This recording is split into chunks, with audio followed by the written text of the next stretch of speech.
একদিকে দুর্নীতিতে zero tolerance, অন্যদিকে ঘুষ কাটমানি দিয়ে কালো কারবার রুখতে এবার কড়া রাজ্য।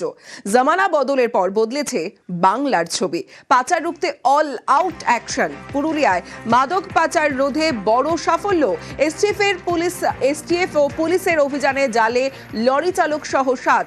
বেলকুড়ি টোল প্লাজার কাছে লরি আটকে তল্লাশি। 18 নম্বর জাতীয় সড়কে লরি আটকে তল্লাশি। ওড়িশা থেকে ধানবাদের গাঁজা পাচারের ছক বানচাল। এসটিএফ পুলিশের অভিযানে বাজেয়াপ্ত 322 কেজি গাঁজা।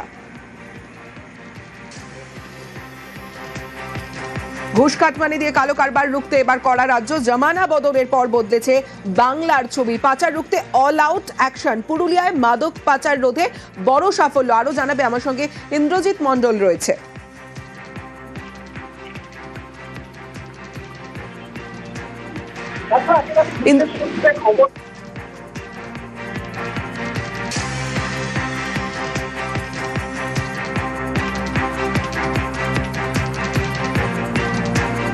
ইন্দ্রজিৎ, শোনা যাচ্ছে? হ্যাঁ, একেবারেই দেখো যে পুরুলিয়াতে গতকাল রাতে বিপুল পরিমাণ গাঁজা উদ্ধার হয়েছে। 332 কেজি গাঁজা উদ্ধার হয়েছে এবং এই বিপুল পরিমাণ গাঁজা উদ্ধারের হওয়ার পর 7 জনকে গ্রেপ্তার করা হয়েছে। বিভিন্ন রাজ্যের তারা রয়েছে এবং ইতিমধ্যে আমরা পুলিশ সূত্রে যেটা জানতে পেরেছি, গোপন সূত্রে এসটিএফ এর স্পেশাল অপারেশন গ্রুপ তার একটি দল পুরুলিয়া জেলা পুলিশের সাহায্য নিয়ে 18 নম্বর জাতীয় সড়কে তারা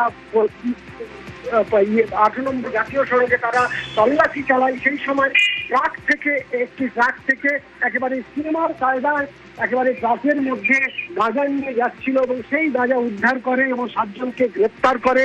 এটি 18 নম্বর জাতীয় সড়কে বেলকুড়ির কাছে ঘটনা এবং গতকাল রাতেই বিশাল পুলিশ বাহিনী সেই ট্রাককে আটক করে এবং এই ট্রাকের সাথে দুটি